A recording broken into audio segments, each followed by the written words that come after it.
مہنگائی اتنی ہو گئی ہے کہ جو گھر کا مرد ہے نا وہ بہت ٹینشن میں ہے اور اس کو بہت زیادہ فیلنگ ہے. بعض اوقات ہم سمجھتے ہیں اس کو فیلنگ نہیں ہے, اس کو بڑی فیلنگ ہے کہ میں گھر والوں کی فرمائشیں پوری نہیں کر پا رہا ہوں, پورا نہیں ہو پا رہا ہے. وہ تو بیچارہ اسی کیلکولیشن میں چل رہا ہوتا ہے. کئی لوگ تو 20 تاریخ کے بعد قرضے کی طرف جاتے ہوں گے, سوچتے ہوں گے, جیب سے پیسے نکالتے ہوں گے, گنتے ہوں گے, پھر واپس رکھ لیتے ہوں گے کہ کیسے گزریں گے 10 دن.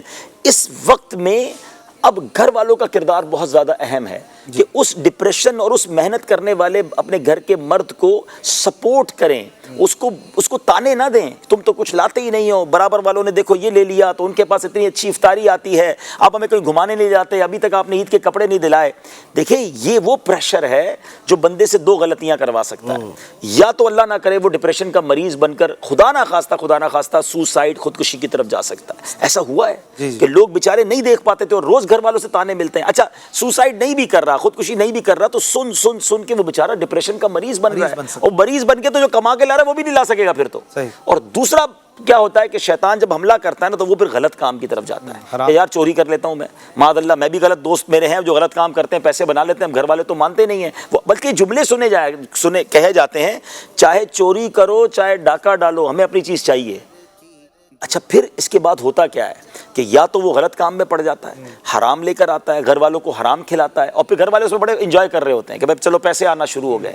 وہ یہ نہیں سوچ رہے کہ پیسے کہاں سے آ رہے ہیں. جس کی تنخواہ 30,000 روپے ہے اس کے پاس گاڑی کہاں سے آ گئی, وہ جناب ہماری مہنگی فرمائشیں کیسے پوری کر رہا ہے.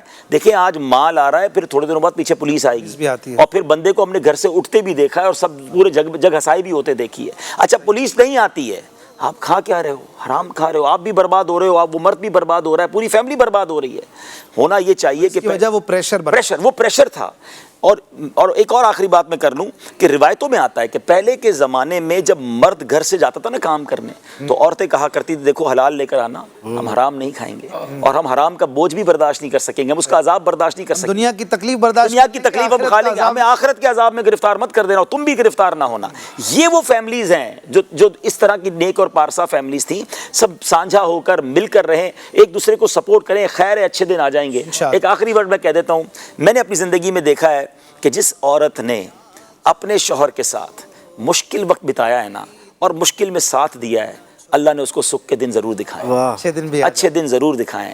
اگر اس مشکل وقت میں اس عورت نے تانے ہی دیے نا, اس عورت نے, بعض اوقات عورتیں گھر چھوڑ کے چلی جاتی ہیں, ارے یہ تو وقت ہے ساتھ دینے کا, شریک حیات پھر کس کو کہتے ہیں, گاڑی کے 2 پہیے پھر کس کو کہتے ہیں. This is the time to be supportive. آپ سپورٹیو رہیں اور اللہ کی رحمت سے امید رکھیں. جب میاں بیوی افطار کے وقت دعا کریں گے, بچے دعا کریں گے, اللہ اس روزی میں برکت ڈال دے گا.